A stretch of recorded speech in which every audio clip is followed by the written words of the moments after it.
ஜில்லா படத்தை எடுத்துக்கிட்டிங்கன்னா எனக்கு ஒரு அந்த வருஷம் வந்து எனக்கு ஒரு பெரிய டஃப்பான வருஷம். ஏன்னா கரெக்டாக அந்த வருஷம் வந்து நான் வந்து தெலுங்கில் மகேஷ் பாபு சார் படம் பண்ணிக்கிட்டு இருந்தேன்.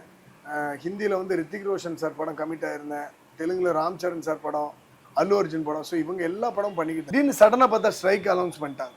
இந்த மாதிரி அதர் ஸ்டேட்லேருந்து வந்து ஃபைட் மாஸ்டர்ஸ்லாம் ஃபைட் பண்ணக்கூடாதுன்னு.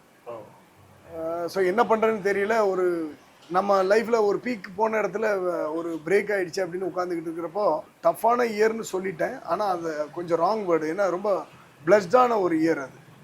ஸோ இந்த டஃப் டைம்லேருந்து அப்படியே ஒரு பிளஸ்டாக மாறிச்சு அது. அதுக்கு காரணம் பார்த்தீங்கன்னா இங்கே தமிழில் வந்து ஜில்லான்னு ஒரு படம் பண்ணேன். ஸோ விஜயனன் கூட விஜயனை வந்து ஏற்கனவே நான் தலைவான்னு ஒரு படத்தில் ஒர்க் பண்ண வச்சார். அவர் தான் விஜயனை தான் கூப்பிட்டு அறிமுகப்படுத்தி அந்த படத்தை நீங்கள் பண்ணு அப்படின்னு சொல்லி பண்ணேன். அப்போ அதில் அந்த டைரக்டர் வந்து ஒரு சின்ன ஷார்ட் நடிக்க வச்சார். அந்த நடிக்கிறதுல பார்த்துட்டு விஜயன் வந்து நீ சூப்பராக நடிக்கிறேன்னு சொல்லி எனக்கு ஜில்லாவில் ஒரு நடிக்கிறதுக்கும் வாய்ப்பு கொடுத்தாங்க. நான் இது எதுக்கு சொல்கிறேன்னாச்சுன்னா விஜயன் வந்து அந்த ஐடென்டிஃபை பண்ணுறதுல எப்போவுமே ஒரு பாசமாக இருப்பார். பாசமாக இருப்பார். நீ நல்லா நடிக்கிற நடி அப்படின்னு சொல்லி கொடுத்தது தான்.